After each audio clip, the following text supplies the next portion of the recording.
Hi madam, ನಮಸ್ಕಾರ. Madam ನಿಮಗೂ ನಮಸ್ಕಾರ. ಫಸ್ಟ್ ಮೇಡಮಿಂದ ಸ್ಟಾರ್ಟ್ ಮಾಡ್ತೀನಿ. ಚಿನ್ನಾರ ಮುತ್ತಗೆ ನೀವು ಪ್ರೊಡ್ಯೂಸರು, ಸರ್ ಡೈರೆಕ್ಟರ್ ಆಗಿದ್ದು, ಇವತ್ತು ನೀವೇ ಡೈರೆಕ್ಟರ್ ಆಗಿದ್ದೀರಾ. ಶೂಟಿಂಗ್ ಲೊಕೇಶನ್ ನೀವು ಡೈರೆಕ್ಷನ್ ಹೇಳಿದಾಗ ಫಸ್ಟ್ ಶಾಟ್ ಹೇಗೆ ಅನುಭವ ಆಯಿತು? ತುಂಬ ಖುಷಿ ಆಯಿತು. ಡೈರೆಕ್ಷನ್ ಡಿಪಾರ್ಟ್ಮೆಂಟಲ್ಲಿ ಜೊತೆಗಿದ್ದಿದ್ದರಿಂದ ಅವ್ರ ಬೆನ್ನೆಲುಬಾಗಿ ಅವ್ರು ಹೆಂಗೆ ಶಾರ್ಟ್ ತೆಗಿತಾರೆ, ಹೆಂಗೆ OS ಶಾರ್ಟ್ ಹಾಕ್ತಾರೆ, ಟ್ರಾಲಿ ಹಾಕ್ತಾರೆ, ಕ್ಲೋಸಪ್ ಹಾಕ್ತಾರೆ ಎಲ್ಲ ನೋಡ್ಕೊಂಡಿದ್ದೆ ಅಲ್ವಾ. ಸೀರಿಯಲ್ ಎಲ್ಲ ಶೂಟ್ ಮಾಡಿದ್ರಿಂದ ಅದೇನು ತೊಂದರೆ ಆಗಲಿಲ್ಲ, ಆರಾಮ್ಸೆ ಮಾಡ್ಕೊಂಡು ಹೋದೆ. ಬಟ್ ತುಂಬ ಖುಷಿ ಆಯ್ತು ನಾ ಮಾಡ್ತಾಯಿದ್ದೀನಿ ಅಂತ. ಲತಾಗೋಸ್ಕರ ಮಾಡಿದ್ದು ನಾನು, ನನ್ನ ಮಗನಿಗೋಸ್ಕರ ಪಿಕ್ಚರ್ ಮಾಡು ಅಂತಂದಾಗ ಮಾಡಿದೆ. ಲತಾಗೋಸ್ಕರನೇ ಯಾಕೆ ಮಾಡಿದ್ದೆ? ನಾವಿಬ್ರು ಒಂದು 12 ವರ್ಷದಿಂದ ಫ್ರೆಂಡ್ಸ್. ಮಗನಿಗೋಸ್ಕರ ಫಿಲಮ್ ಮಾಡಬೇಕು ಅಂತ ಅವ್ರು ಕೇಳಿದಾಗ ಆಯ್ತಮ್ಮ ಮಾಡ್ಕೊಡ್ತೀನಿ ಅಂತ ಹೇಳಿದೆ. ಫ್ರೆಂಡ್ಶಿಪ್ ಮಾಡ್ಕೊಡ್ತೀನಿ. ಯಾಕೆ ಇವ್ರನ್ನ ಆಯ್ಕೆ ಮಾಡಿ? ಇಲ್ಲ, ಅವ್ರನ್ನ ಅಂದ್ರೆ ನಾವು ಯಾವಾಗ್ಲೂ ತುಂಬಾ ಮಾತಾಡ್ತಾ ಇರ್ತೀವಿ. ಅಮ್ಮ ಅಸ್ಟ್ರಾಲಜರ್ ಬಗ್ಗೆ ತುಂಬಾ ಹೇಳ್ತಾರೆ. ಅವ್ರು ಆಕ್ಚುಲಿ ಅಸ್ಟ್ರಾಲಜರ್ ಆಗ್ಬಹುದು ಈಗ, ಯಾಕಂದ್ರೆ ಡಾಕ್ಟ್ರೇಟು ಬಂದಿದೆ ಅವ್ರಿಗೆ ಅದರಲ್ಲಿ. ಸೊ ಹಂಗಾಗಿ ನಾನು ತುಂಬಾ ಏನಾದ್ರು ನನ್ನ ಕಷ್ಟ ಸುಖನೇ ಆಗಲಿ ಅವ್ರ ಹತ್ರ ಶೇರ್ ಮಾಡ್ಕೊಳ್ತಿರ್ತೀನಿ. ಮತ್ತೆ ಮಕ್ಕಳದಾಗ್ಲಿ ನಮ್ದಾಗ್ಲಿ ಯಾರದೇ ಒಂದು ಏನಾದ್ರು ಒಂದು ಆ ಟೈಮಲ್ಲಿ ಜಾತಕ ಅಂತ ಇದ್ದಾಗ ಅವ್ರನ್ನ ಕೇಳ್ತೀನಮ್ಮ ಹೆಂಗಿದೆ ಟೈಮ್, ಓಕೆನಾ ಏನಾದ್ರು ಮಾಡ್ಬೋದಾ ಅಂತ. ಸೊ ಹಿಂಗಿದ್ದಾಗ ಮಗನ ಬಗ್ಗೆ ಹೇಳ್ಕೊಳ್ತಿದ್ದೆ. ಸಣ್ಣ ವಯಸ್ಸಿಂದ ಅವನಿಗೆ ಕಲಾವಿದ ಮಾಡ್ಬೇಕು ಅಂತ ಅನ್ಕೊಂಡು ಯಾಕೋ ಆಗ್ತಿಲ್ಲಮ್ಮ ಅಂತ ಅಂದ್ಬಿಟ್ಟು ಅದಕ್ಕೆ ಅಮ್ಮ ಹೇಳಿದ್ರು, ನೀನು ಅವ್ನಿಗೆ ಏನೋ ಸಿನಿಮಾ ಮಾಡ್ಬೇಕಂತ ಇಷ್ಟನಾ ಅಂದ್ರು. ಹ್ಞೂಮ್ಮ ಅಂದೆ. ನಾ ಸರಿ ಬರಣಾಗ ಹೇಳ್ತೀನಿ ಅಂದ್ರು. ಹ್ಞೂ ಅಂತ ಹೇಳಿದ್ವಿ. ಆದ್ರೆ ಅದು ಸೀರಿಯಸ್ ಆಗಿ ಅಷ್ಟು ಸೀರಿಯಸ್ ಆಗಿ ಹೋಗುತ್ತೆ ಅಂತ ಅನ್ಕೊಂಡಿರ್ಲಿಲ್ಲ ಮಾತು ನಮ್ದು. ಆಮೇಲೆ ನೋಡಿದ್ರೆ ಅಮ್ಮ ಇದು ಚಿನ್ನಾರಿ ಮುತ್ತ 2 ಮಾಡೋಣ ಅಂತೇಳಿ ಆ ಸೀಕ್ವೆಲ್ ಒಂದೇ ಇದು ಅಂತ ಕತೆಗಳು ತುಂಬಾ ತಗೊಂಬಂದ್ರು. ಒಂದು 10-20 ಕತೆ ತಗೊಂಬಂದಿದ್ರು ಅಂತ ಅನ್ಸುತ್ತೆ ನಮಗೆ. ಅಷ್ಟು ನೋಡಿದ್ರು ಕೂಡ ಅದು ಯಾಕೋ ಅದು ಸರಿ ಹೋಗ್ತಾ ಇಲ್ಲ. ಆಮೇಲೆ ಇನ್ನೊಂದು ಬುಕ್ ಬರ್ದಿದ್ದೀನಮ್ಮ, ಇಮಿಡಿಯೇಟ್ ಬರ್ತಾ ಇದೀನಿ ಮಾತಾಡೋಕ್ಕೆ ಅಂದ್ರು. ಒಂದು 5 ನಿಮಿಷದಲ್ಲಿ ಬಂದ್ಬಿಡ್ತೀನಿ ಬಂದಾಗ ತುಂಬ ಚೆನ್ನಾಗಿ ಕತೆ ಹೇಳಿದ್ರು. ಆಮೇಲೆ ನಾನು ಕೇಳಿದೆ ಬಜೆಟು, ಅಯ್ಯೋ ಬರ್ಣ ಸರ್ ಅಂತ ಕೇಳಬೇಕಾದ್ರೆ ದೊಡ್ಡದಾಗೆ ಇರಬೇಕಾಗತ್ತೆ. ಸೊ ನಮಗೆ ಕಷ್ಟಮ್ಮ ಏನು ಮಾಡೋದು ಅಂದೆ. ಆಮೇಲೆ ಹೇಳಿದ್ರು ಇಲ್ಲ ಬೇರೆಯವ್ರು ನೆಡ್ಸಿ ಮಾಡ್ತಾರೆ ಬರ್ಣ ಅಂದರು. ಅಮ್ಮ ಬೇರೆಯವ್ರು ನೆಡ್ಸಂಗಿದ್ರೆ ಬೇಡ, ನೀವೇ ನನಗೆ ಡೈರೆಕ್ಷನ್ ಮಾಡಿಕೊಡಿ, ಫಸ್ಟ್ ಡೆಬ್ಯೂ ನಾನು ಮಾಡ್ತಾ ಇದ್ದೀನಿ, ನೀವು ಯಾಕೆ ಫಸ್ಟ್ ಡೈರೆಕ್ಟ್ರು ನಮ್ಮ ಮೂಲಕ ಆಗಬಾರ್ದು, ದಯವಿಟ್ಟು ಮಾಡಿಕೊಡಿ ನನಗೆ. ಅವ್ರು ಹ್ಞೂ ಅಂದರು. ಆಮೇಲೆ ಒಂದು ಕಂಡೀಷನ್ ಕೂಡ ಹಾಕಿದ್ರು, ಯಾವುದೇ ಕಾರಣಕ್ಕೂ ಬರ್ಣ ಸರ್ನ ಕರಿಬಾರ್ದು, ಆಮೇಲೆ ಪನ್ನಾಗನ್ ಮಧ್ಯದಲ್ಲಿ ಕರಿಬಾರ್ದು ಅಂತ ಹೇಳ್ಬಿಟ್ಟಿದ್ರು ಮೊದಲೇ. ಅಂದರೆ ಈಗ ನೀವೇ ಅಸ್ಟ್ರಾಲಜಿ ಏನೋ ಹೇಳ್ತೀನಿ ಅಂದರೆ ಏನು ಭವಿಷ್ಯ ನೋಡಿದ್ರೆ ಅವನಲ್ಲಿ? ಇವಾಗ ಗುರುಬಲ ಚೆನ್ನಾಗಿದೆ. ಗುರುಬಲ ಇದ್ರೆ ಎಲ್ಲ ಸಕ್ಸಸ್ ಆಗುತ್ತಲ್ವಾ. ಅದು ಅಂದರೆ ಅವತ್ತಿನ ಚಿನ್ನಾರಿ ಮುತ್ತದ ಸೇಮ್ ಸ್ವಲ್ಪ ಸಿಮಿಲಾರಿಸ್ ಫೇಸ್ ಇದೆ ಸರ್. ಅದನ್ನ ನೋಡಿ ನಾನು ಜಡ್ಜ್ ಮಾಡಿದ್ರೆ ನನ್ನ ಸಿನಿಮಾಗೆ ಇಲ್ಲ ಲತಾ ಹೇಳಿದ್ದಕ್ಕೋಸ್ಕರ ಅವ್ನ ಮಗನ ಪಿಕ್ಚರ್ಗೆ ರೆಡಿ ಮಾಡ್ಕೊಂಡಿದ್ದು. ಆ ಮುಖ ಆಗಲಿ, ಕೆಲವರೆಲ್ಲ ಅಮೇರಿಕದಲ್ಲಿ ಅಪ್ಪು ಥರ ಇದ್ದಾನೆ, ಅಪ್ಪುಗೆ ರಿಲೇಷನ್ ಅಂತ ಹಂಗೆ ಕೇಳಿದ್ರು. ಹಂಗಾಗ್ಬಿಟ್ಟು ಅವನಿಗೆ ಫೇಸ್ ತುಂಬ ಚೆನ್ನಾಗಿರೋದ್ರಿಂದ ಈಗ ಜೀನಿಯಸ್ ಮುತ್ತಂಗೂ ಸೂಟ್ ಆಗ್ತಾನೆ, ಅಪ್ಪುಗೂ ಸೂಟ್ ಆಗ್ತಾನೆ, ವಿಜಯ ರಾಘವೇಂದ್ರಂಗೂ ಸೂಟ್ ಆಗ್ತಾನೆ. ಹಾಗಾಗಿ ಮಾಡ್ಕೊಂಡು ಹೋಗಿದ್ದು. ಆ ಥರ ಏನು ನನ್ನ ತಲೆಯಲ್ಲಿ ಇರಲಿಲ್ಲ.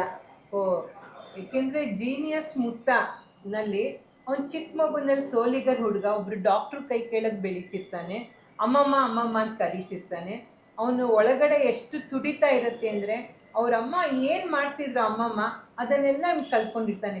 ಚಿಕ್ಕ ಮಗುನಲ್ಲಿ ಯಾರ್ಯಾರೋ ಬಂದರೆ ಸೆಟಾಸ್ಕೋಪ್ ಬಿಟ್ಬಿಟ್ಟು ಹಿಂಗೆ ನೋಡೋದು, BP ನೋಡೋದು ಎಲ್ಲ ಮಾಡ್ತಿರ್ತಾನೆ. ಅದಕ್ಕೆ ಅವನು ಬಿಳ್ಗಿರಂಗನ್ ಬೆಟ್ಟದ ರಂಗಮುತ್ತ ಅಂತಿದ್ರು ಅವ್ರ ಅಮ್ಮಮ್ಮ ನೀ ಜೀನಿಯಸ್ ಮುತ್ತ ಅಂತ ಹಂಗೆ ಹೇಳ್ತಾ ಇದ್ರು. ಹಂಗಾಗ್ಬಿಟ್ಟು ಇವನು ಅಲ್ಲೇ ಬೆಳೆದು ಅಲ್ಲೇ ಕಲಿತು ಎಲ್ಲ ಮಾಡಿಬಿಟ್ಟು ಏನೋ ಅವನಿಗೆ ಗ್ರಾಚಾರ ಅವ್ರ ಅಮ್ಮಂಗೆ ಕಾಯಿಲೆ ಬಂದಾಗ ಬೆಂಗಳೂರಿಗೆ ಕಳಿಸ್ಕೊಡ್ತಾರೆ. ಹೆಂಗೆ ಸ್ಟ್ರಗಲ್ ಮಾಡ್ತಾನೆ ಬೆಂಗಳೂರಿಗೆ ಬಂದು ಅನ್ನೋದೇ ಈ ಚಿತ್ರ. ಸರ್, ನೀವು ಡೈರೆಕ್ಷನ್ ಮಾಡಿದ್ದೀರಾ, ಅಷ್ಟು ಲೆಜೆಂಡರಿಗೆಲ್ಲ ಸರ್ಗೆಲ್ಲ ಡೈರೆಕ್ಷನ್ ಮಾಡಿದ್ದೀರಾ. ಬಟ್ ನಿಮ್ಮ ವೈಫ್ ಆ್ಯಕ್ಷನ್ ಅಂದಾಗ ನಿಮಗೆ ಆ್ಯಕ್ಷನ್ ಹೇಳಿದ್ದಾರೆ ಅನ್ಸುತ್ತೆ. ಸೊ ಆ ಅನುಭವ ಹೇಗಿತ್ತು ಸರ್? ನಾವು ಯಾವ ಡೈರೆಕ್ಟರ್ ಆ್ಯಕ್ಷನ್ ಹೇಳಿದಾಗಲೂ ಆ್ಯಕ್ಟ್ ಮಾಡ್ತೀನಪ್ಪ. ಅಲ್ಲ, ನಿಮ್ಮ ವೈಫ್ ಹೇಳಿದಾಗ ಎಷ್ಟು ಸರ್ಪ್ರೈಸ್ ಇದ್ದ? ಭಾಳ ಖುಷಿ ಏನಪ್ಪ ಅಂದರೆ, ನಾನು ಆ್ಯಕ್ಟ್ ಮಾಡೋಕ್ಕೆ ಶುರು ಮಾಡಿದ್ನಲ್ಲ, ಮೈಟ್ ಬಿ ಟೆಲಿವಿಷನ್ ಬಂದಮೇಲೆ. ಅದಕ್ಕೆ ಮುಂಚೆ ನಾನು ಆ್ಯಕ್ಟ್ ಮಾಡ್ತಿರಲಿಲ್ಲ. ನನ್ನ ಸಿನಿಮಾಗಳಲ್ಲಿ ನಾನು ಆ್ಯಕ್ಟ್ ಮಾಡ್ತಾ ಇರಲಿಲ್ಲ. ನಾನು ಡೈರೆಕ್ಟ್ ಮಾಡಿದ್ರೆ ಡೈರೆಕ್ಟ್ರ್ ಅಷ್ಟೇ. ಯಾಕೆ ನಾನು ಡೈರೆಕ್ಟ್ರಾಗಿ ಎಲ್ಲ ಪಾತ್ರನೂ ನಾನೇ ಮಾಡೋದ್ರಿಂದ ನಾನು ಆ್ಯಕ್ಟ್ ಮಾಡೋದ್ರಲ್ಲಿ ಅರ್ಥ ಇಲ್ಲ ಅನ್ನೋ ಹಾಗೆ ಯಾವ ಫಿಲ್ಮ್ಗಳಲ್ಲೂ ನಾನು ಆ್ಯಕ್ಟ್ ಮಾಡ್ತಾ ಇರಲಿಲ್ಲ. ಕಾರಣ ಅದೇ. ಆಮೇಲೆ ನನ್ನನ್ನು ನಾನು ನೋಡ್ಕೊಳಕ್ಕಾಗ್ತಿರ್ಲಿಲ್ಲ. ಅವಾಗೆಲ್ಲ ಸಿನಿಮಾ ನೆಗೆಟಿವ್ ತಾನೆ, ಹಾಗಾಗಿ ಅದು ಗೊತ್ತಾಗ್ತಿರ್ಲಿಲ್ಲ ಏನು ಆ್ಯಕ್ಟ್ ಮಾಡಿದ್ದೀನಿ ಅಂತ ಮಾನಿಟ್ರೂ ಇರಲಿಲ್ಲ. ಆದರೆ ಯಾವಾಗ ಆ್ಯಕ್ಟ್ ಮಾಡುವಂಥ ಕಂಪಲ್ಷನ್ಗಳು ಪ್ರಾರಂಭ ಆಯಿತು ಆವಾಗೆಲ್ಲ ಡೈರೆಕ್ಟ್ರ್ ಅವರೇ. ಯಾಕಂದರೆ ಯಾರೋ ಒಬ್ಬರು ಎದುರುಗಡೆ ಕ್ಯಾಮ್ರಾ ಹತ್ರ ನಿಂತ್ಕೊಂಡು ಓಕೆ ಅಂತ ಹೇಳಿದ ಮೇಲೆ ತಾನೇ ನಾನು ನಿಲ್ಲಿಸ್ಬೇಕು. ಹಾಗಾಗಿ ಇನ್ವೇರಿಯಬಲಿ ನಾನು ಎಲ್ಲೆಲ್ಲಿ ಆ್ಯಕ್ಟ್ ಮಾಡಿದ್ದೀನೋ ಸಿನಿಮಾಗಳು ಅದು ಎಲ್ಲ ಡೈರೆಕ್ಟ್ರು ಅವರೇ. ಸೊ ಅದರಿಂದ ಹೊಸದಾಗಿ ಇದೇನೋ ಇನ್ನೊಂದು ಮಾಡ್ತಾಯಿದ್ದೀನಿ ಅಂತ ಅನ್ನಿಸ್ಲಿಲ್ಲ ನನಗೆ.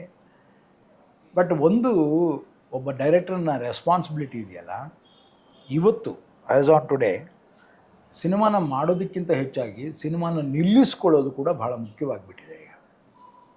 ಹಾಗಾಗಿ ನಾನು ನನ್ನ ಸಿನಿಮಾಗಳನ್ನ ಯಾವ ರೀತಿ ಯೋಚನೆ ಮಾಡ್ತಾ ಇದ್ದೆ ಅಂದರೆ, ನಾನು ಯಾವಾಗಲೂ ನಿರ್ಮಾಪಕನ ಉದ್ದೇಶಗಳನ್ನು ಅರಿತುಕೊಂಡು ಕೆಲಸ ಮಾಡ್ತಾಯಿದ್ದೆ.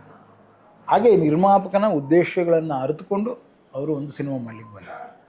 ಆ ಉದ್ದೇಶಗಳೇನಿತ್ತು?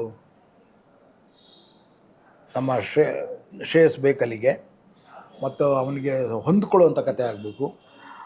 ಎಲ್ಲಕ್ಕಿಂತ ಹೆಚ್ಚಾಗಿ ಅದು ಚಿನ್ನಾರಿ ಮುತ್ತನ ಇನ್ನೊಂದು ಮುಖವನ್ನು ಕಾಣಿಸುವಂತಹ ಒಂದು ಕ್ಯಾರೆಕ್ಟರ್ ಆಗಬೇಕು, ಇವತ್ತಿನ ಮುಖವನ್ನು. ಸೊ ಅವೆಲ್ಲವನ್ನು ಯೋಚನೆ ಮಾಡಿದಾಗ ಅವ್ರು ತೊಗೊಂಡಂಥ ಸಬ್ಜೆಕ್ಟ್ ಆಗಲಿ, ಅವ್ರು ಅಟೆಂಪ್ಟ್ ಮಾಡಿದಂಥ ಇವುಗಳಾಗಲಿ ಎಲ್ಲವೂ ಕೂಡ ಭಾಳ ಅದ್ಭುತವಾದಂತಹ ಒಂದು ಪ್ರಪಂಚನ ಸೃಷ್ಟಿ ಮಾಡ್ತಾರೆ. ಸೊ ಜೀನಿಯಸ್ ಅನ್ನೋಂಥ ಅವ್ರ ಅಮ್ಮಮ್ಮ ಕರೆದ್ರು ಅನ್ನೋದಕ್ಕಿಂತ ಇಡೀ ಸಿನಿಮಾ ನೋಡಿದ್ಮೇಲೆ ಹೌದು ಅವ್ನು ಜೀನಿಯಸ್. ಅವನು ಎಷ್ಟು ಚೆನ್ನಾಗಿ ಪ್ರತಿಯೊಂದನ್ನು ಅರ್ಥ ಮಾಡ್ಕೋತಾನೆ, ಪ್ರತಿಯೊಂದನ್ನು ಸಕಾರಾತ್ಮಕವಾಗಿ ತಗೋತಾನೆ, ಯಾವುದನ್ನು ನಕಾರಾತ್ಮಕವಾಗಿ ಯೋಚನೆ ಮಾಡೋಲ್ಲ. ಲೈಫನ್ನು ಯಾವಾಗಲೂ ಎಲ್ಲರೂ ಕೂಡ ನಾಳೆ ಇದೆ ಅನ್ನುವಂಥ ನಂಬಿಕೆ ಮೇಲೆ ನಡೆಸ್ಕೊಂಡು ಹೋಗೋದು. ಈಗ ನಿಮ್ಮ ಜೊತೆ ಮಾತಾಡ್ತಾ ಇದ್ದರೂ ಕೂಡ ನೀವು ನಾಳೆ ಅದನ್ನು ಟೆಲಿಕಾಸ್ಟ್ ಮಾಡ್ತೀರಿ, ನಾಡದ್ದು ನಮ್ಮ ಹುಡುಗರು ಇದನ್ನು ನೋಡ್ಬಿಟ್ಟು ಜನ ಬರ್ತಾರೆ, ಜನ ಬಂದಾಗ ಜನ ನೋಡ್ತಾರೆ ಸಿನಿಮಾ ಅಂತ, ಈ ಥರದ್ದೆಲ್ಲ ಸಕಾರಾತ್ಮಕವಾದ ಚಿಂತನೆಗಳಲ್ಲೇ ಹೋಗೋದು, ಆ ನಂಬಿಕೆಗಳಲ್ಲೇ ಬೆಳೆಯೋದು. ಸೊ ಆ ಕೆಲಸವನ್ನು ನಾವು ಪ್ರತಿಯೊಂದು ಸಿನಿಮಾದಲ್ಲೂ ಹುಡುಕ್ತೇವೆ. ನಮ್ಮಲ್ಲಿ ಎಷ್ಟೋ ಸಿನಿಮಾಗಳು ಇತ್ತೀಚೆಗೆ ನಕಾರಾತ್ಮಕವಾಗಿಬಿಟ್ಟಿವೆ. ಆಮೇಲೆ ನೆಗೆಟಿವ್ ಥಿಂಕಿಂಗ್ ಅನ್ನೋದಕ್ಕಿಂತ ಹೆಚ್ಚಾಗಿ ಬೇರೆಯೇ ಆದಂತಹ ಒಂದು ವ್ಯವಸ್ಥೆಯನ್ನು ರೂಪಿಸ್ತಾ ಇದೆ. ಎಷ್ಟೋ ಜನಕ್ಕೆ ನವಿರಾದ ಭಾವನೆಗಳ ಅರ್ಥವೇ ಆಗ್ತಾಯಿಲ್ಲ. ನವಿರಾದ ಭಾವನೆಗಳನ್ನ ಬಿಟ್ಟಿದ್ದೀವಿ. ಎಲ್ಲರೂ ಸೆನ್ಸೇಷನಲ್ ಇರಬೇಕು ಅಂತ ಆ್ಯಂಗ್ರಿ ಯಂಗ್ ಮ್ಯಾನ್ಗಳೇ ಆಗಿಬಿಟ್ಟಿದ್ದಾರೆ. ಪ್ರತಿಯೊಬ್ಬರು ರೋಡ್ ರೇಜಲ್ಲೇ ಇರ್ತಾರೆ, ಮಾತಾಡಿದ್ರೆ ಕೈಯಲ್ಲಿ ವೆಪನ್ ಇಟ್ಕೊಂಡು ಓಡಾಡಬೇಕು ಅಂತ. ಒಂದು ಅರ್ಥದಲ್ಲಿ ಈ ರೀತಿಯ ವಿಕೃತಿಗಳೇನಿದೆ ಅದೇ ಸರಿಯಾದದ್ದು ಈಗಿನ ಕಾಲಕ್ಕೆ ಅನ್ನುವಂತಹ ಮನೋಭಾವವನ್ನು ಬೆಳೆಸ್ತಾ ಇದೆ. ಆದರೆ ಜೀನಿಯಸ್ ಮುತ್ತ ಹಾಗಲ್ಲ. ಅವನು ನಾಳೆಗಳನ್ನು ಭಾಳ ಸದೃಢವಾಗಿ, ನಂಬಿಕೆಯಿಂದ, ಬಹಳ ಮುಖ್ಯವಾಗಿ ಸಕಾರಾತ್ಮಕವಾಗಿ ಬದುಕನ್ನು ತಗೋಬೇಕು ಅನ್ನೋದನ್ನು ಹೇಳುವಂಥ ಕತೆ. ಅದು ಸಂಬಂಧಗಳನ್ನು ಹೇಳುತ್ತೆ. ಯಾವುದೇ ಸಂಬಂಧ ಆ ರೀತಿ ಉಳಿಯುವಂಥ ಸಂಬಂಧಗಳಾಗುತ್ತೆ. ನಮ್ಮಲ್ಲಿ ಇವತ್ತು ಸಂಬಂಧ ಸೂಚಕವಾದಂತಹ ಮಾತುಗಳು ಕೂಡ ಇಲ್ಲ. ನಮ್ಮಲ್ಲಿ ಎಷ್ಟೋ ಜನ ಆ ಮಾತುಗಳನ್ನು, ಆ ಸಂಬಂಧ ಸೂಚಕ ವ್ಯಕ್ತಿತ್ವವನ್ನು ಕೂಡ ಹೇಳಲ್ಲ. ಆದರೆ ಅವನು ಹೇಳ್ತಾನೆ ಅಮ್ಮಮ್ಮ ಅಂತಾನೆ. ಯಾಕೆ ಅಮ್ಮಮ್ಮ ಅಂತಾನೆ? ಆಂಟಿ ಅನ್ಬೋದಾಯ್ತಲ್ಲ. ಹಾಂ, ಆಂಟಿಗೂ ಅಮ್ಮಮ್ಮಂಗೂ ವ್ಯತ್ಯಾಸ ಇಲ್ವಾ? ಸೊ ಆ ರೀತಿಯಲ್ಲಿ ಸಂಬಂಧಗಳನ್ನು ಹೇಳ್ತಾ ಹೋಗುವಂತಹ ಮತ್ತು ಅದರಲ್ಲಿರುವಂತಹ ನವಿರಾದ ಭಾವನೆಗಳು ಮತ್ತು ಎಮೋಷನ್ಸನ್ನು ಹೇಳುವಂಥ, ಸಕಾರಾತ್ಮಕತೆಯನ್ನು ಹೇಳುವಂಥ ಒಂದು ಕಥೆಯನ್ನು ಇವರು ಭಾಳ ಅದ್ಭುತವಾಗಿ ಮಾಡಿದ್ದಾರೆ. ಸೊ ಮೊದಲ ಬಾರಿಗೆ ನಾನು ಅವಳ ಡೈರೆಕ್ಷನಲ್ಲಿ ನಿಂತಿದ್ದರೆ ಆವಾಗ ಹೇಳ್ಬೋದಾಗಾಯ್ತು, ಇದೇ ಫಸ್ಟ್ ಟೈಮ್ ಅಪ್ಪ ಅಂತ. ಅಂಥದ್ದು ಇಲ್ಲ. ಎಷ್ಟೋ ಪಾತ್ರಗಳನ್ನು ಮಾಡುವಾಗೆಲ್ಲ when I was an actor, she was the director. ಎಷ್ಟೋ ಸಿನಿಮಾ ಇದೆ ಸರ್ ಹೇಳಿದ್ರು, ಆಲ್ರೆಡಿ ಅವರು ಡೈರೆಕ್ಷನ್ ಮಾಡಿದ್ದಾರೆ ಅಂತ. ಯಾವ ಪಾತ್ರ ಅವ್ರು ನಿಮ್ಗೆ ತುಂಬ ಇಷ್ಟ ಆಗಿದೆ ಸರ್? ಅವ್ರು ಎಲ್ಲ ಪಾತ್ರನೂ ಅಚ್ಚುಕಟ್ಟಾಗಿ ತುಂಬ ನೀಟಾಗಿ ಮಾಡ್ತಾರೆ. ಇದು ಅದು ಅಂತಲ್ಲ, ವಿಲನ್ ಕೊಡಿ, ಹೀರೋ ಕೊಡಿ, ತಾತನ್ ಕೊಡಿ, ಎಲ್ಲ ಪರ್ಫೆಕ್ಟಾಗಿ ಮಾಡ್ತಾರೆ. ಹಾಗಾಗಿ ನಾನು ಇದು ಸರಿ ಅದು ಸರಿ ಅಂತ ಹೇಳಲ್ಲ. ಅವರು ಥಿಯೇಟ್ರಿಂದ ಬಂದಿರೋದ್ರಿಂದ ಎಲ್ಲ ಥರದ ರೋಲು ಮಾಡ್ಕೊಂಡು ಬಂದಿರೋದ್ರಿಂದ ಅವರಲ್ಲಿ ಪರ್ಫೆಕ್ಷನ್ ತುಂಬ ಚೆನ್ನಾಗಿ. ಹಾಗಂತ ಹೇಳಿ ಈ ಸಿನಿಮಾದಲ್ಲಿ ಭಾಳ ದೊಡ್ಡ ರೋಲ್ ಮಾಡಿದ್ದೀನಿ ಅನ್ಕೋಬಾರ್ದು. ನಮ್ಗೆ ಅವ್ರು ಹಿಂಗೆ ಬಂದು ಹಿಂಗೆ ಪಾಸ್ ಆಗಿ ಹೋಗಿದ್ರು ಬೇಕಿತ್ತು ಸರ್. ನಮಗೆ ಒಂದೇ ದಿವಸ ಬಂದಿದ್ದು ನಾನು, ಒಂದೇ ದಿವಸದಲ್ಲೇ ಸೀನ್ಗಳನ್ನೆಲ್ಲ ಡೆಲ್ಲಿಯಿಂದ ಬಂದಿದ್ದಾರೆ, ಅದಕ್ಕೆ ಅಂತಾನೆ ಆ ಶೂಟಿಂಗೋಸ್ಕರ. ಯಾಕೆಂದ್ರೆ ನನಗೆ ಓಕೆ ಮಾಡಿದ್ರ ಸರ್? ಏನ್ರಿ ಹಿಂಗೆ ಕೇಳ್ತೀರಾ?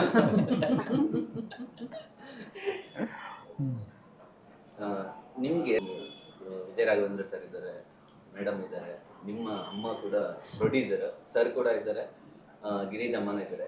ಇವು ಎಲ್ಲರ ಜೊತೆ ಕಷ್ಟ ಅನ್ಸಿದ್ದು ಯಾರ ಜೊತೆ, ಅಂದ್ರೆ ಪಾತ್ರ ಮಾಡುವಾಗ? ಕಷ್ಟ ಅಂತ ಯಾರ ಜೊತೆನೂ ಅನಿಸಲಿಲ್ಲ. ಯಾಕಂದ್ರೆ ಅವ್ರು ಅಷ್ಟು ಫ್ರೆಂಡ್ಲಿ ಇದ್ದರು ಮತ್ತು ಹೇಳ್ಕೊಡ್ತಾಯಿದ್ರು. ಮತ್ತು ಅವ್ರ ಆ್ಯಕ್ಟಿಂಗಿಂದ ನನಗೂ ಇನ್ಸ್ಪೈರ್ ಆಗುತ್ತಲ್ಲ, ಕಷ್ಟ ಅನಿಸಿಲ್ಲ. ಬಟ್ ಹೆದ್ರುಕೊಂಡಿದ್ದಂದ್ರೆ ಜಾಸ್ತಿ ರಾಘು ಸರ್ ಜೊತೆ. ಯಾಕಂದರೆ ನಾಗಭರಣ ಸರ್ ಜೊತೆನೂ ಅಷ್ಟೇ, ಪಾಪದಲ್ಲಿ ಸ್ವಲ್ಪ ಅವ್ರು ಕ್ಲಾಸಸ್ ಎಲ್ಲ ಮಾಡಿದ್ರು, ಸೊ ಅಷ್ಟೊಂದೇನು ಭಯ ಇರಲಿಲ್ಲ. ಬಟ್ ರಾಘು ಸರ್ ಜೊತೆ ಏನಾಯ್ತು ಅಂದರೆ ಯಾವತ್ತೂ ನೋಡೂ ಇರಲಿಲ್ಲ ನಾನು ಡೈರೆಕ್ಟಾಗಿ. ಸೊ ಚಿಕ್ಕ ವಯಸ್ಸಿಂದ ಅವ್ರನ್ನೂ ನೋಡ್ಕೊಂಡು ಬಂದಿದ್ದೀನಿ. ಸೊ ಅವತ್ತು ಈವ್ನಿಂಗ್ ಶೂಟ್ ಇತ್ತು ನಂದು. ಸೊ ಬೆಳಗ್ಗೆಯಿಂದ ನರ್ವಸಲ್ಲೇ ಮಾಡ್ತಿದ್ದೆ. ಆಮೇಲೆ ಲಾಂಗ್ ಡೈಲಾಗ್ ಬೇರೆ ಇತ್ತು. ಬಟ್ ನರ್ವಸ್ ಆಗಿದ್ರು ಅವ್ರು ಫ್ರೆಂಡ್ಲಿ, ಮತ್ತು ಅವ್ರು ಎಷ್ಟೇ ಟೇಕ್ ತೊಗೊಂಡ್ರು ಏನು ಪೇಷನ್ಸಿಂದ, ಏನು ಬೈದಾರ, ಮಗು ಥರ ಹೇಳ್ಕೊಟ್ರು. ಸೊ ಅದೇನು ಎಲ್ಲರೂ ಹಂಗೆ ಮಾಡಿದ್ರು. ಸೊ ಏನು ಯಾರ ಜೊತೆ ಅಷ್ಟೊಂದು ಕಷ್ಟ ಆಗಲಿಲ್ಲ, ಬಟ್ ಭಯ ಇತ್ತು. ಯಾವ ಸೀನಲ್ಲಿ ತುಂಬ ಟೇಕ್ಸ್ ಒಂದು ಟ್ರೈನಿಂಗ್ ಎಷ್ಟು ಮುಖ್ಯ ಆಗುತ್ತೆ ಅನ್ನೋಕ್ಕೆ. ಅವನು ಭರಣ ಅಕಾಡೆಮಿ ಪರ್ಫಾರ್ಮಿಂಗ್ ಆರ್ಟ್ಸ್ ಅಂತ ನಮ್ಮದೊಂದು ಇದಿದೆ, ಅದರಲ್ಲಿ ಟ್ರೈನ್ ಆದ. ನಮ್ಮಲ್ಲಿ ಭಾಳಷ್ಟು ಜನ ಆ್ಯಕ್ಟಿಂಗ್ ಬರುತ್ತೆ ನಮಗೆ ಅಂತ ಬಂದುಬಿಡ್ತಾರೆ. ಆಮೇಲೆ ಸಿನಿಮಾ ಅಂದ್ಕೂಳೆ ಭಾಳ ಈಸಿ ಸರ್, ಆಫ್ಟರ್ ಆಲ್ ಏನಿದು ಅನ್ನೋ ಥರ ಇದ್ದಾರೆ.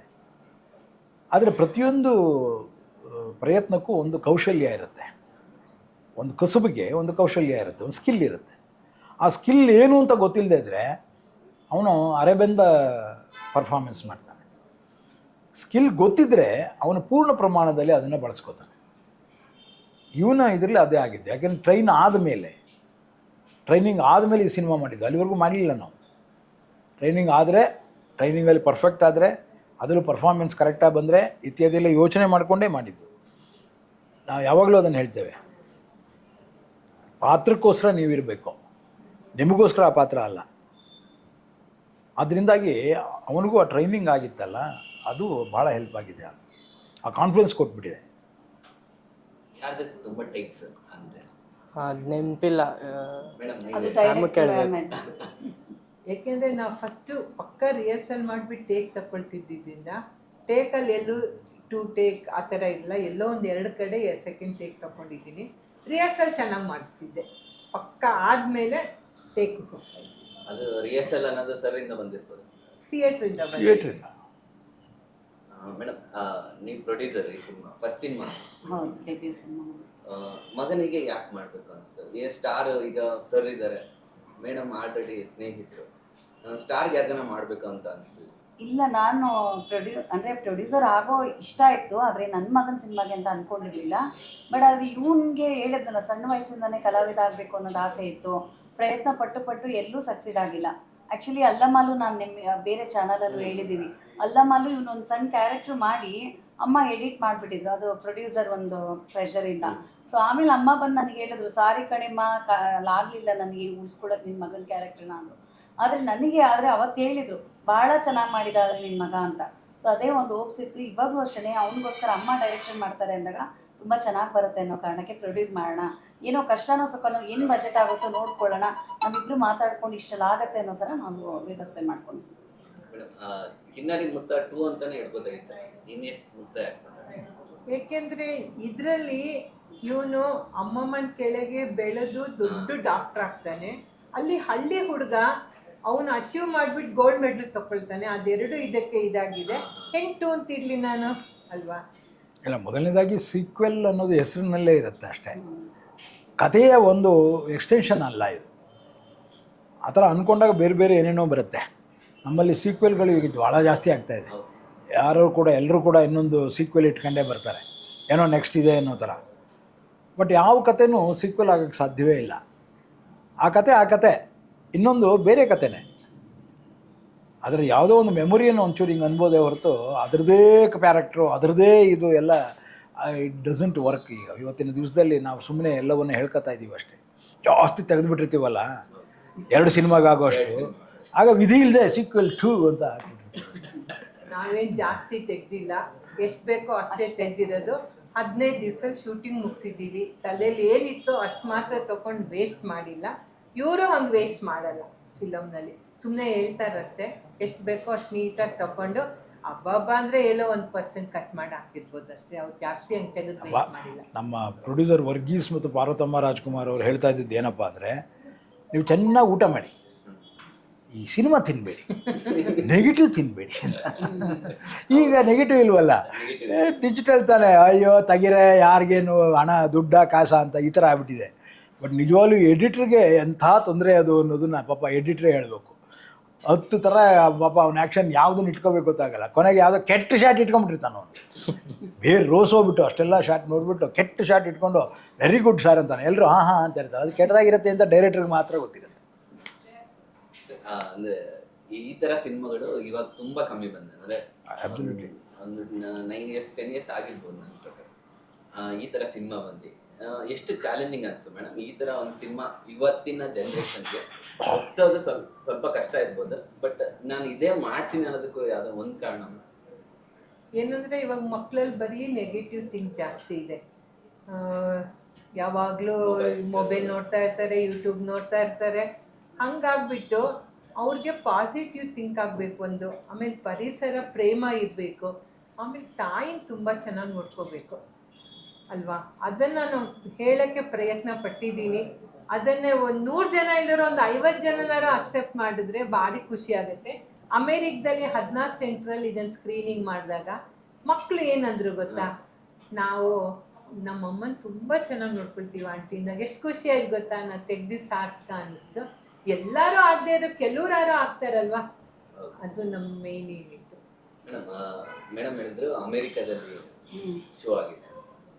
ನೀವು ನೋಡಿದಾಗ ಫಸ್ಟ್ ರಿಯಾಕ್ಷನ್ ಅಂದ್ರೆ ಆಡಿಯನ್ಸ್ ಮಧ್ಯೆ ನೋಡಿದಾಗ? ಅಲ್ಲ, ನಾನು ಹೋಗಕ್ಕಾಗ್ಲಿಲ್ಲ. ಅದಕ್ಕೆ ಸರ್ನ ರಿಕ್ವೆಸ್ಟ್ ಮಾಡ್ಕೊಂಡಿದ್ದೆ ಆಕ್ಚುಲಿ, ದಯವಿಟ್ಟು ಇದೊಂದು, ಯಾಕಂದ್ರೆ ಆಫರ್ ಬಂದ್ಬಿಟ್ಟಿದೆ ನಮಗೆ. ಮೇ ಮಂತಲ್ಲಿ ನಾನು ಅಮ್ಮ ಪ್ಲಾನ್ ಮಾಡ್ಕೊಂಡಿದ್ವಿ ರಿಲೀಸ್ ಮಾಡೋಣ ಅಂತ. ಬಟ್ ಅದೇ ಸೇಮ್ ಟೈಮಲ್ಲೇ ಏಪ್ರಿಲಿಂದ ಅವರು USA ಅಲ್ಲಿ 16 ಸೆಂಟರಲ್ಲಿ ಸ್ಕ್ರೀನಿಂಗ್ ಮಾಡ್ತೀನಿ ಅಂತ ನಮ್ಗೆ ಒಂದು ಒಳ್ಳೆ ಆಪರ್ಚುನಿಟಿ ಬಂದಿದೆ. ಇದನ್ನು ಮಿಸ್ ಮಾಡ್ಕೊಳ್ಳೋದು ಬೇಡಮ್ಮ, ನೀವು ಹೇಗಾದರೂ ಮಾಡಿ ಸರ್ನ ಒಪ್ಸಿ ಹೋಗ್ಬಿಟ್ಟು ಬನ್ನಿ ಅಂದ್ವಿ. ಯಾಕಂದ್ರೆ ನಮ್ಗೆ ಅಪಾಯಿಂಟ್ಮೆಂಟ್ ಸಿಗೋದು ವೀಸಾಗಿ ಲೇಟ್ ಆಗ್ತದೆ, ಆಫ್ಟರ್ ಜೂನ್ ಅಂತ ಸಿಗ್ತಾ ಇದೆ. ಸೊ ಬೇಡ, ಇದನ್ನ ಕಂಪ್ಲೀಟ್ ಮಾಡ್ಕೊಂಡು ಬನ್ನಿ ಅಂತ ಹೇಳಿದೆ. ಅವ್ರು ತುಂಬ ಚೆನ್ನಾಗಿ, ಅವರಿಬ್ಬರೇ ಅಷ್ಟು ಎಲ್ಲ ಕಡೆ ಓಡಾಡಿ 16 ಸೆಂಟರಲ್ಲೂ ಒಳ್ಳೊಳ್ಳೆ ಒಪಿನಿಯನ್ ಸಿಕ್ಕಿದೆ. ಆ ರಿವ್ಯೂಸ್ ಎಲ್ಲ ನಾವು ಮೊನ್ನೆ ತಾನೇ ಪ್ರೆಸ್ ಮೀಟಲ್ಲಿ ಹಾಕಿದ್ವಿ, ಖುಷಿ ಆಯಿತು. ಅದಾದಮೇಲೆ ಫಸ್ಟ್ ಅಂದ್ಕೊಂಡಿದ್ವಿ ಒಂದೇ ಥಿಯೇಟ್ರಲ್ಲಾದರೂ ನಾವು ರಿಲೀಸ್ ಮಾಡೋಣ, OTT ಕೊಡೋಕ್ಕೆ ಮುಂಚೆ ಒಂದೇ ಥಿಯೇಟ್ರ್ ಮಾಡೋಣ ಅಂದ್ಕೊಂಡಿದ್ವಿ. ಆಮೇಲೆ ಅಲ್ಲಿಂದು ರಿವ್ಯೂಸು ಮತ್ತು ಒಪಿನಿಯನ್ಸ್ ಎಲ್ಲ ನೋಡಿದ್ಮೇಲೆ ಸರ್ನ ಕೇಳ್ಬಿಟ್ಟು ನಾವು ಸರ್ ಇಷ್ಟು ಥಿಯೇಟ್ರ್ಗಳಲ್ಲಿ ರಿಲೀಸ್ ಮಾಡೋಣ, ನೋಡಿ ನಾವು ಮಕ್ಕಳನ್ನ ತೋರಿಸ್ಲೇಬೇಕು ಮಕ್ಕಳಿಗೆ ಈ ಸಿನಿಮಾನ. ಮೇಯ್ನ್ ಅಲ್ಲಿನ ಮಕ್ಕಳು US ಅಲ್ಲಿ ಲೈಫ್ ಸ್ಟೈಲೇ ಬೇರೆ ಥರ ಇರುತ್ತೆ. ಅಂಥ ಮಕ್ಕಳಲ್ಲೇ ಒಂದು ಚೇಂಜಸ್ ಕಾಣ್ತಾ ಇದೆ ಅಂದಾಗ ನಮ್ಮ ಇಲ್ಲಿನ ಭಾರತದಲ್ಲಿ, ನಮ್ಮ ಕರ್ನಾಟಕ ಅದರಲ್ಲೂ ಇಲ್ಲಿ ಯಾಕೆ ನಾವು ಒಂದು ಬದಲಾವಣೆ ನಾವು ಕನ್ನಡ ಸಿನಿಮಾ ಮೂಲಕ ಮಾಡಬಾರ್ದು ಅನ್ನೋದಕ್ಕೋಸ್ಕರ ಕೆಲವೊಂದು ಥಿಯೇಟ್ರನ್ನ ನಾನು ಸರ್ನ ಕೇಳಿಬಿಟ್ಟು ಡಿಸ್ಟ್ರಿಬ್ಯೂಟರ್ನ ಕರೆಸ್ಕೊಂಡು ಸ್ವಲ್ಪ ಅವಾಗ ಗೊತ್ತಾಯಿತು ನಮಗೆ ಬಿಸ್ನೆಸ್ ಅಂದರೆ ಈ ಥರ ಇದೆ ಅಂತ. ಯಾಕಂದರೆ ಸಿನಿಮಾ ಶೂಟಿಂಗ್ ಟೈಮಲ್ಲಿ ನಾವು ಇಬ್ಬರೇ ಡಿಸಿಷನ್ ತೊಗೊಂಡು ವರ್ಕ್ ಮಾಡಿಬಿಟ್ಟಿದ್ವಿ ಎಲ್ಲನೂ, ಏನಾಗುತ್ತೋ ಅದೆಲ್ಲನೂ. ಈಗ ರಿಲೀಸಿಂಗ್ ಅಂತ ಬಂದಾಗ ಪಬ್ಲಿಕ್ ಮುಂದೆ ಹೋಗ್ತಾ ಇದ್ವಿ. ಸ್ವಲ್ಪ ಅವಾಗ ಸರ್ ಸಜೆಷನ್ ತುಂಬ ಬೇಕಿತ್ತು. ಅವಾಗ ನಾವು ಹೋಗಿ ಸರ್ ಏನಾದ್ರು ಮಾಡಿ, ಅವ್ರು ಸಿಗ್ತಾ ಇಲ್ಲ ಬೇರೆ, ಅವ್ರು ತುಂಬ ಬಿಸಿ, ಯಾವುದೋ ಕಾರ್ಯಕ್ರಮಗಳು ಬರ್ತಾನೆ ಇದೆ ಅವ್ರಿಗೆ. ಅದ್ರ ಮಧ್ಯದಲ್ಲಿ ಈವ್ನಿಂಗ್ ಆದರೂ ಮನೆಗೆ ಬರಲೇಬೇಕಲ್ಲಮ್ಮ, ಹಿಂಗಾರು ಮಾಡಿ ಈವ್ನಿಂಗ್ ಕೂಡಿಸಿ ಅಂತ ಹೇಳಿ ಈವ್ನಿಂಗ್ ಮಾತಾಡಿ ಸ್ವಲ್ಪ ಡಿಸ್ಟ್ರಿಬ್ಯೂಟರ್ ತನಕ ಬಂದು, ಈಗ ಕೆಲವೊಂದು ಥಿಯೇಟ್ರಲ್ಲಿ ಅದೇ ಬೇರೆ August 9th ಸೇಮ್ ಭೀಮಾ ಬರ್ತಾ ಇದೆ. ಸೊ ಥಿಯೇಟ್ರ್ಗಳು ಸಿಗ್ತಾ ಇಲ್ಲ. ಈ ಟೈಮಲ್ಲಿ ಅಟ್ಲೀಸ್ಟ್ ಒಂದು ಶೋ ಆದರೂ ನಾವು ಹಾಕಬೇಕು ಅಂದ್ಬಿಟ್ಟು ಮಾರ್ನಿಂಗ್ 9 AM ಶೋನ ಫಿಕ್ಸ್ ಮಾಡ್ಕೊಂಡಿದ್ದೀವಿ. ಸೊ 9th ಸರಿಂದ ರಿಲೀಸ್ ಆಗ್ತಾ ಇದೆ ಈಗ.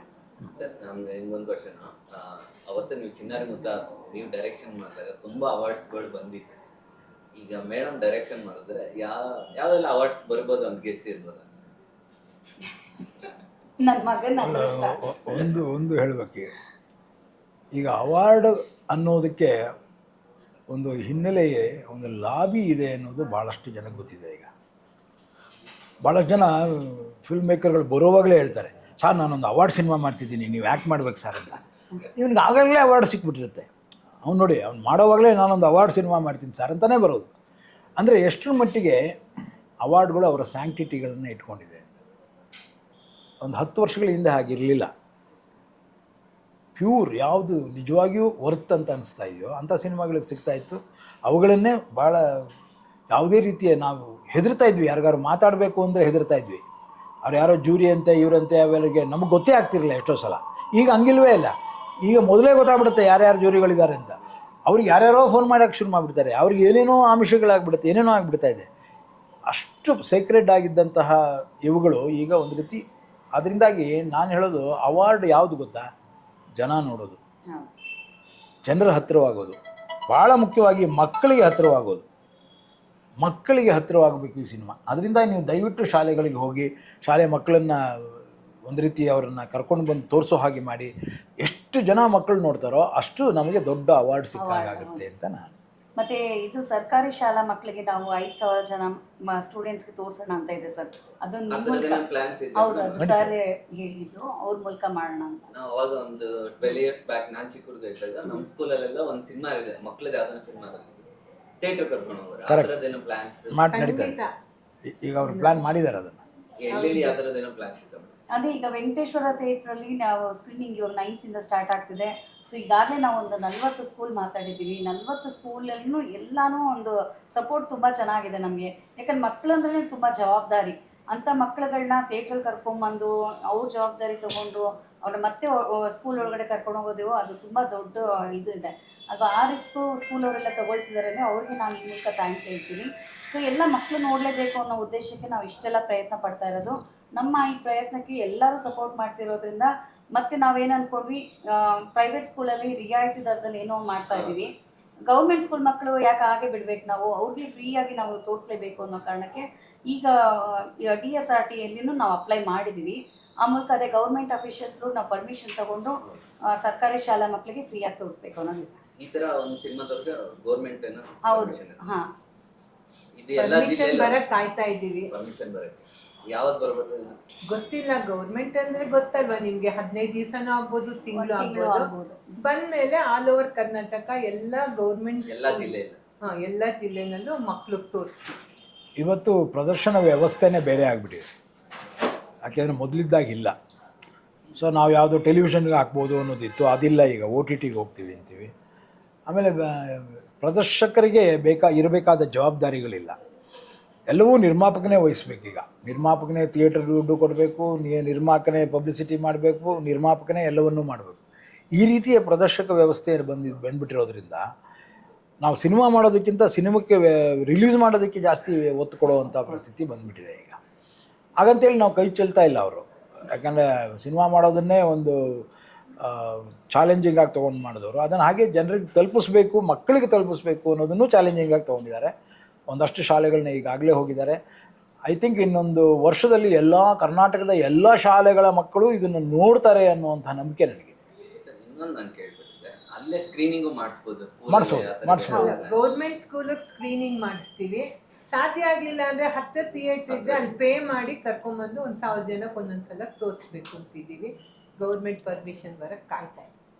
ಆದಷ್ಟು ಬೇಗ ಸಿಗ್ಲಿ ಮೇಡಮ್. ಇದೇ 9th ರಿಲೀಸ್ ಆಗ್ತೈತೆ. ನೀವು ಆಡಿಯನ್ಸ್ಗೆ ಏನು ಹೇಳ್ತೀರಾ, ನಿಮ್ಮ ಇಷ್ಟಪಡುವಂಥ ಆಡಿಯನ್ಸ್ಗೆ? ಇಲ್ಲ, ಎಲ್ಲಾರನ್ನೂ ಇಷ್ಟಪಡಲೇಬೇಕು ಆಡಿಯನ್ಸ್ ಅಂತ. ಯಾಕಂದ್ರೆ ಕನ್ನಡ ಸಿನಿಮಾ ನೋಡೋರೆಲ್ಲನೂ ನಮಗೆ ಪ್ರೀತಿ ಆಗಲೇಬೇಕು, ಯಾರ ಮೇಲಾದರೂ. ಸೊ ನಮ್ಮ ಸಿನಿಮಾ ಮಾಡಿದ್ದೀವಿ, ಆದರೆ ಮಕ್ಕಳಿಗೋಸ್ಕರ ಅಂತಲೇ ಮಾಡಿದ್ದೀವಿ. August 9th ಎಲ್ಲ ತಂದೆ ತಾಯಿರು ಆದಷ್ಟು ನಿಮ್ಮ ಮಕ್ಕಳನ್ನ ಏನೇ ಒಂದು ಬ್ಯುಸಿ ಸ್ಕೆಡ್ಯೂಲ್ ಇದ್ದರೂ ಸಮಯ ಮಾಡಿಕೊಂಡು ನಮ್ಮ ಸಿನಿಮಾ ನೋಡಲಿ ಅಂತಲೂ ನಮಗೆ ಆಸೆ ಇರೋದು. ಆದರೆ ಈ ಮೂಲಕ ರಿಕ್ವೆಸ್ಟ್ ಮಾಡ್ಕೊಳ್ತಾ ಇದ್ವಿ, ಕರ್ಕೊಂಡು ಬನ್ನಿ, ಥಿಯೇಟ್ರಲ್ಲೇ ಸಿನಿಮಾ ನೋಡಲಿ. OTTಲಿ ಬರೋದು ಇದ್ದಿದ್ದೇನೆ, ಬಟ್ ಆದರೆ ಸಿನಿಮಾ ಥಿಯೇಟ್ರಲ್ಲಿ ನೋಡೋ ಎಕ್ಸ್ಪೀರಿಯನ್ಸು, ಆ ಎಫೆಕ್ಟ್ಸೇ ಬೇರೆ ಇರುತ್ತೆ. ಸೊ ಅದನ್ನು ನೀವೆಲ್ಲ ಅನುಭವಿಸ್ಬೇಕು ಅನ್ನೋದು ನಮಗೆ ಇಷ್ಟ. ಇದೇ August 9th ನಮ್ಮ ಜೀನಿಯಸ್ ಮುತ್ತ ಎಲ್ಲ ಆದಷ್ಟು ಥಿಯೇಟರಲ್ಲೆಲ್ಲ ರಿಲೀಸ್ ಆಗ್ತಿದೆ. ಸೊ ಎಲ್ಲ ಪೇರೆಂಟ್ಸ್ ಕೇಳ್ಕೊಳ್ಳೋದೇನೆಂದರೆ, ನಿಮ್ಮ ಮಕ್ಕಳನ್ನ ದಯವಿಟ್ಟು ಥಿಯೇಟರ್ಗೆ ಕರ್ಕೊಂಬಂದು ತೋರಿಸಿ. ಯಾಕಂದರೆ ಇದರಲ್ಲಿ ಒಳ್ಳೆ ಮೆಸೇಜ್ ಇದೆ. ಯಾಕಂದರೆ ಮಕ್ಕಳು ಫೆಸಿಲಿಟೀಸ್ ಇಲ್ಲ, ಸಪೋರ್ಟ್ ಇಲ್ಲ ಅಂತ ಅವ್ರ ಟ್ಯಾಲೆಂಟ್ ಮೇಲೆ ವರ್ಕ್ ಮಾಡಲ್ಲ, ಮೊಬೈಲು ಹಂಗೆ ಹಿಂಗೆ ಅಂತ ಟೈಮ್ ವೇಸ್ಟ್ ಮಾಡ್ತಾರೆ. ಸೊ ಅದು ಮಾಡದೇ ಇರೋ ಅವ್ರ ಟ್ಯಾಲೆಂಟ್ ಮೇಲೆ ವರ್ಕ್ ಮಾಡಿದ್ರೆ ಎಂಥವ್ರಿಗೂ ಒಳ್ಳೆ ಕೆರಿಯರ್ ಆಗುತ್ತೆ ಅಂತ ನನ್ನ ನಂಬಿಕೆ. ಅದಕ್ಕೆ ಒಳ್ಳೆ ಮೆಸೇಜ್ ಇದೆ ಇದರಲ್ಲಿ. ಮತ್ತು ಮೆಡಿಕಲಿ ಕೂಡ ಒಳ್ಳೆ ಮೆಸೇಜ್ ಇದೆ. ಸೊ ಎಲ್ಲ ಡಾಕ್ಟರ್ಸ್ ಕೂಡ ಈ ಮೂವಿ ನೋಡ್ರೆ ಒಳ್ಳೆಯದು. ಸೊ ಎಲ್ಲರೂ ಬಂದು ಥಿಯೇಟರ್ಗೆ ನೋಡಿ ಅಂತ ಕೇಳ್ಕೊತೀನಿ. Thanks sir. ನಿಮ್ಗೊಂದು ಕ್ವಶನ್, ಅಂದರೆ ಅಪ್ಕಮಿಂಗ್ ಪ್ರಾಜೆಕ್ಟ್ ಬಗ್ಗೆ ತುಂಬ ಕುತೂಹಲ ಇದೆ ನನಗೆ ಆಗಲಿ ಆಡಿಯನ್ಸ್ಗೆ ಆಗಲಿ. ಯಾವ್ಯಾವ ಸಿನಿಮಾ ಅಂತ ಏನಾದರೂ ಹೇಳ್ಬೋದಾ ನೀವು? ಸದ್ಯಕ್ಕೆ ಹೇಳಲ್ಲ. ಎಲ್ಲ ಬಿಗ್ ಪ್ರಾಜೆಕ್ಟ್ಗಳು ಒಂದೊಂದೇ ಅನೌನ್ಸ್ ಆಗ್ತಾ ಇದೆ. ಅವ್ರು ಮಾಡ್ತಾರೆ, ಇವ್ರು ಮಾಡ್ತಾರೆ, ಆ ಥರದ್ದೆಲ್ಲ ಏನೂ ಇಲ್ಲ. ನಂದೊಂದು ಕನಸಿದೆ, ಆ ಕನಸನ್ನು ನಾನು ನನಸು ಮಾಡ್ತೇನೆ. ಸರ್, ಇನ್ನೊಂದು ಅಂದರೆ ಈಗ ಆಡಿಯನ್ಸ್ ಥಿಯೇಟ್ರಿಗೆ ಬರಲ್ಲ ಅಂತ ಒಂದು ಕಂಪ್ಲೇಂಟ್ ಕೂಡ ಇದೆ. ನಿಮ್ಮ ಅನಾಲಿಸ್ ಪ್ರಕಾರ ಯಾಕೆ ಬರಲ್ಲ ಅನಿಸ್ತೈತೆ ಏನಂತ? ಹಾಗಾದರೆ ನಾವು ಕೆಟ್ಟ ಸಿನಿಮಾ ಮಾಡ್ತಾ ಇದ್ದೀವಾ ಅಂತ ಕೇಳ್ತಾರೆ ಯಾರಾದರೂ. ಒಳ್ಳೆ ಸಿನಿಮಾ ಮಾಡಿ ಅಂದರೆ, ಒಳ್ಳೆ ಸಿನಿಮಾ ಇದ್ದರೆ ಜನ ಬರ್ತಾರೆ ಅಂದ್ಕೊಳ್ಳಿ. ಆಗ ನಮ್ಮದೆಲ್ಲ ಕೆಟ್ಟ ಸಿನಿಮಾನಾ ಅಂತ. ಅದು ಒಳ್ಳೆಯದೋ ಕೆಟ್ಟದ್ದು ಅನ್ನೋದು ನಿಮಗೆ ಗೊತ್ತಿರುತ್ತೆ, ಮಾಡಿದವನಿಗೆ ನೋಡಿದವನಿಗೆ ಗೊತ್ತಾಗಲ್ವಾ? ಯಾವುದೇ ಆಗಲಿ ಪ್ರಾಮಾಣಿಕ ಪ್ರಯತ್ನ ಮಾಡಿರ್ತಾರೆ, ಪ್ರತಿಯೊಬ್ಬರೂ ಪ್ರಾಮಾಣಿಕ ಪ್ರಯತ್ನ ಮಾಡಿರ್ತಾನೆ. ಆದರೆ ಅದರ ರಿಸಲ್ಟ್ ಇದೆಯಲ್ಲ, ಅದು ಪ್ರಾಮಾಣಿಕವಾಗಿ ಸಿಗೋದಿಲ್ಲ. ಅದನ್ನು ಅರ್ಥ ಮಾಡ್ಕೋಬೇಕು. ಅದಕ್ಕೆ ಇವತ್ತಿನ ಪ್ರದರ್ಶನ ವ್ಯವಸ್ಥೆ ಸರಿಯಿಲ್ಲ ಅಂತ ಹೇಳಿ. ಅದನ್ನು ಸರಿ ಮಾಡೋದು ಯಾರು? ಬೆಕ್ಕಿಗೆ ಗಂಟೆ ಕಟ್ಟೋರು ಯಾರು? ಗಂಟೆ ಯಾರ್ದು? ಬೆಕ್ಕು ಯಾವುದು? ಇವೆಲ್ಲ ದೊಡ್ಡ ಗೋಜಲು. ಆದರೆ ಇಷ್ಟಂತೂ ಸತ್ಯ, 2 ಸಿನಿಮಾ ಅಂತೂ ದೊಡ್ಡ ಹಿಸ್ಟ್ರಿ ಮಾಡ್ತಾ? ಯಾಕೆ ಮಾಡ್ತು? ಗೊತ್ತಿಲ್ಲಪ್ಪ, ಚೆನ್ನಾಗಿದೆ ಅಂತ ನಾನು ಹೇಳೋದಿಲ್ಲ. ಸ್ಟಾರ್ ಸಿನಿಮಾ ಮಾತ್ರ ಜನ ನೋಡ್ತಾರೆ ಅನ್ನೋದು. ಹೌದಾ? ಸಿನಿಮಾ ಆದ್ಮೇಲೆ ಸ್ಟಾರ್ ಆಗಲ್ವಾ?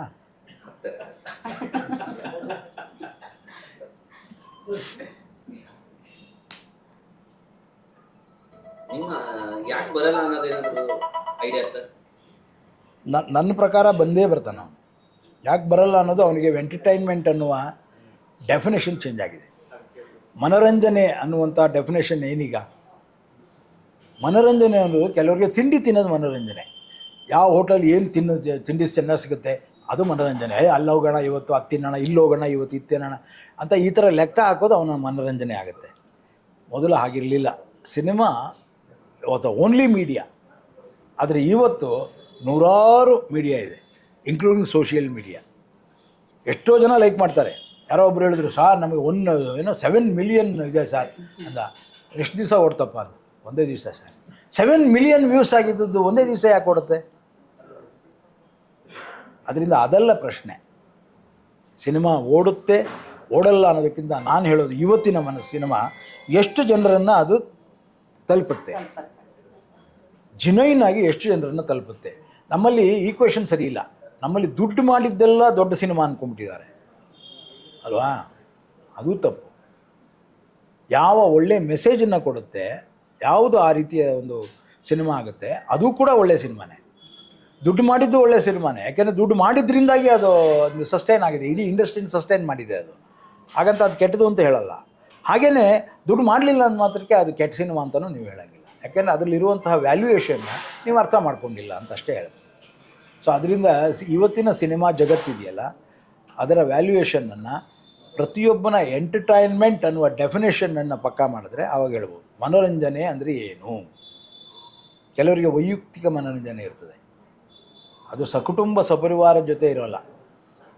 ನನ್ನ ಹೆಂಡತಿ ಜೊತೆ ಈ ಸಿನಿಮಾ ನೋಡಬಾರ್ದು, ನನ್ನ ಮಗನ ಈ ಸಿನಿಮಾ ಕರ್ಕೊಂಡು ಹೋಗಬಾರ್ದು, ನನ್ನ ಮಗಳ ಜೊತೆ ಅಂತೂ ಕೂತ್ಕೊಳ್ಳೇಬಾರ್ದು ಈ ಸಿನಿಮಾದಲ್ಲಿ. ಈ ಥರದ್ದೆಲ್ಲ ಇದ್ದಾಗ ಅದು ವೈಯಕ್ತಿಕವಾಗಿ ಅವನೊಬ್ಬನೇ ಮೊಬೈಲಲ್ಲಿ ನೋಡ್ಕೊಳ್ಳೋಂಗಿರುತ್ತೆ.